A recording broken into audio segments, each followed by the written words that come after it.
of course, may kakilala ako nakatira sa Laguna, kaya alam nyo na sobrang busy na ng mga tao doon. Ano? At kung kayo pupunta nyo, kailangan magpagas.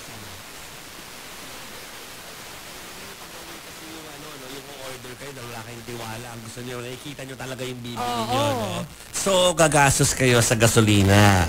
At ewan ko lang makakatipid sila ng konti sa gasolina, pero posible kasi po na malaki ang rollback sa presyo ng produktong petrolyo ang magaganap next week. Although alam natin hanggang January na napababa, pero malakihan daw ang mangyayari this Tuesday.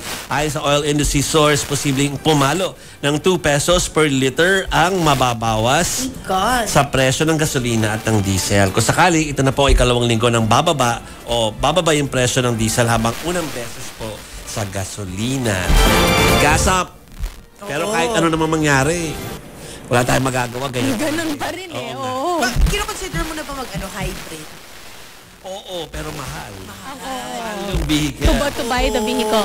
Sobra. Tsaka parang kailangan pa nila maging mas competitive. Huwag kayo mag-alala kasi alam ko maraming papasok next year na hybrid to keep the prices at bay. Yes. Ayan. Ano na ba tayo? Mag-A6 na ba tayo? Oo, Go yung na. si Sarah. Eto na. Pinangunahan. Obviously siya, di ba? Pinangunahan ni Vice President Sara Duterte ang gift giving. O di ba? Sa PUV drivers sa Cebu.